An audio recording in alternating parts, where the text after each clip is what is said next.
Notre rapport, c'est une première étape. Nous avons voulu cibler les problématiques, voir exactement qu'est-ce que c'était la différence entre un véhicule autonome et un véhicule assisté, voir quelles avaient été les expérimentations. Je dirais qu'on essaye d'actionner le signal d'alarme pour justement répondre rapidement aux questions d'aujourd'hui en matière de recherche, en matière d'innovation, en matière de sécurité, de cybersécurité. Vous avez aujourd'hui des véhicules qui sont extrêmement assistés par la technologie, les nouvelles technologies, et vous avez ensuite le véhicule autonome qui, lui, est prévu pour être donc sans chauffeur et sans aucune conduite, donc avec lien humain. Derrière, c'est beaucoup de choses parce qu'un stop, si vous prenez un stop, la voiture, elle doit le lire. Donc ça veut dire qu'on doit avoir le même stop partout, écrit de la même façon dans le monde entier, si on veut se positionner sur un marché mondial.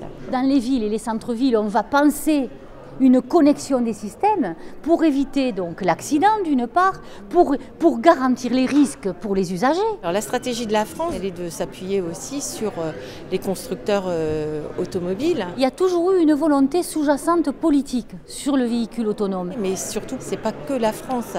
Il faut que le sujet soit pris en charge par l'Europe. Parce qu'actuellement, vous avez les États-Unis qui sont déjà très en avance, la Chine aussi. Et donc, si la France reste seule, ce ne sera pas suffisant.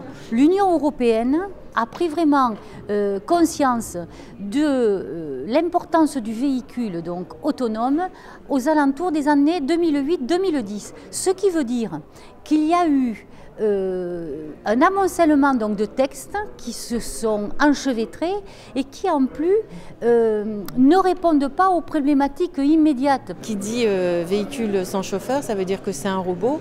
Le robot, c'est quoi? C'est pas une personne individuelle, c'est pas une société anonyme, c'est pas une société à responsabilité limitée. Donc pour les responsabilités, ça va être compliqué. Ça veut dire moins de voitures, ça veut dire penser ses déplacements différemment, mais ça veut dire aussi des implications sur le mode social. Sur la cybersécurité, c'est-à-dire que si des personnes mal intentionnées s'insèrent dans les systèmes électroniques, là on peut avoir effectivement des accidents.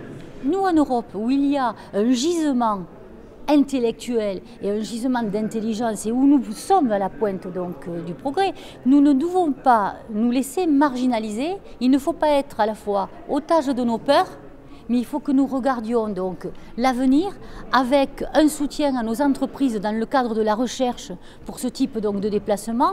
Il faut que nous repensions nos mobilités dans une autre culture.